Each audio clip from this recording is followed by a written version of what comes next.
All right, hey guys, Chris back out here at the range, Zen Precision. Brought the Glock 26 back out, so it is clear. Just quick follow up on one of the questions that I've gotten on here. If you recall, last time we did a quick trigger gauge on here. I believe it was 2 pounds, 15.2 or 15.4 ounces. 2 pounds, 15.4. On here, we'll just do one really quick again. Starting off here, clear.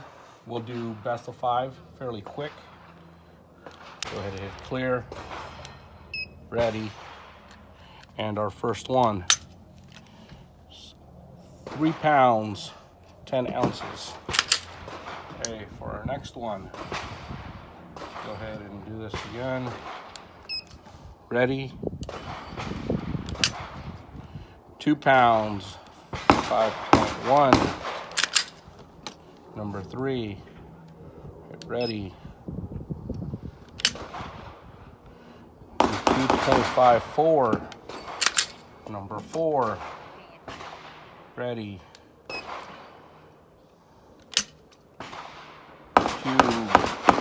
pounds, 8.4. And our last one, number 5, do ready.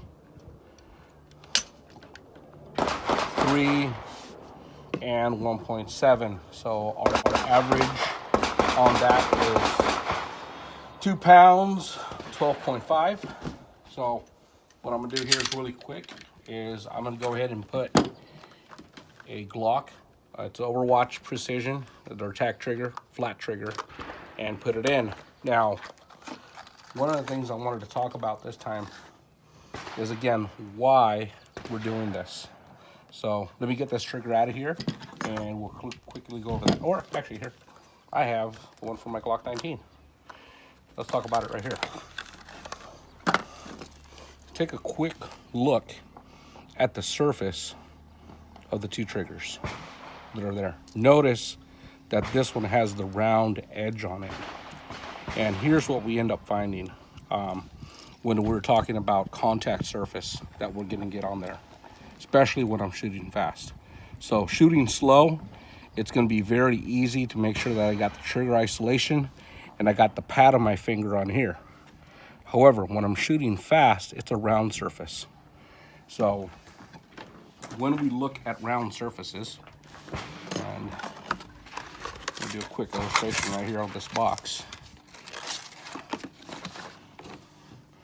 When I have a round surface, do I know that all the pressure is coming straight back? Do I know that some of this pressure is coming slightly from the right? Or do I know that some of this pressure is coming slightly from the left? Doing it slow, we can get that trigger isolation. We talked about, connecting the 2 dots. If I go fairly slow, I can get a straight line. Connecting 2 dots going fairly fast, there's a small deviation here. That small deviation, again, up close, maybe an inch.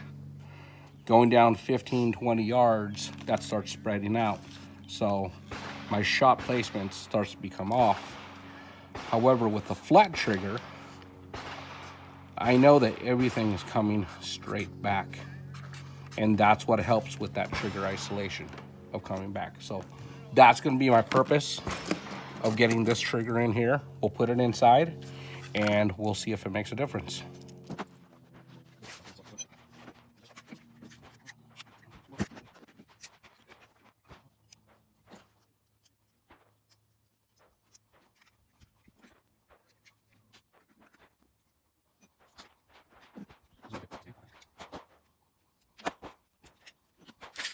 Okay, we have the trigger in. Nice flat trigger. Let's go ahead and take a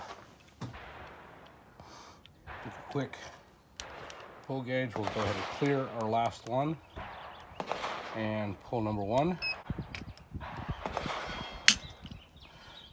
310. Okay. Pull number 2.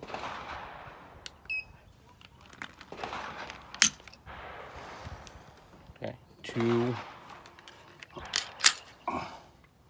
and 0.92. Let's go ahead and do our next one. Number 3. 276. Number 4. 238. And our last one here is going to be 264 with an average of, again, 210.72. So we dropped maybe around a couple of ounces, 2 ounces on there. The big difference is going to be we're going to go ahead and put a minus connector. And I'll go ahead and do that and we'll see what that is. So I'm going to do a quick take apart and we'll do it again.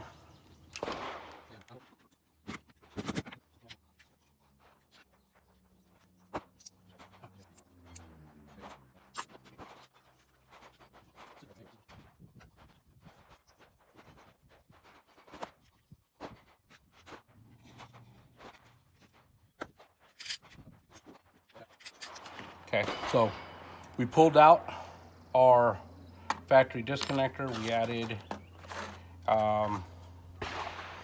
it's Overwatch Precision minus connector right in there. So we're gonna do again, quick 5, ready, clear them all, and pull number 1, 214. Pull number 2,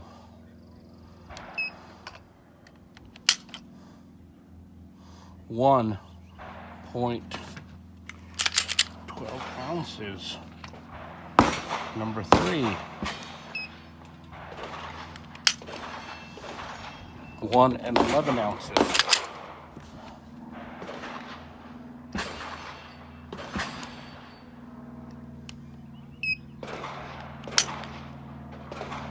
Two and 1 ounce, and last one here, ready,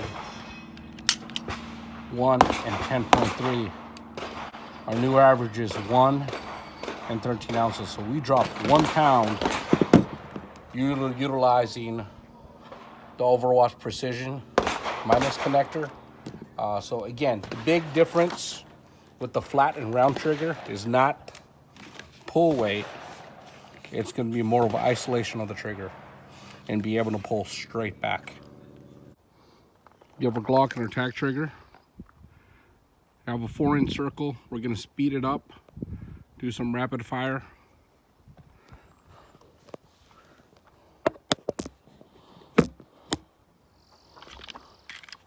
See how we do.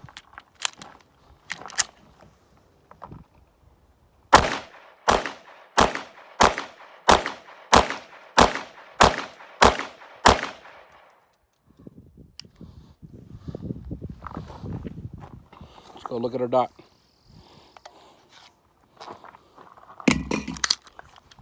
Hope it's clear.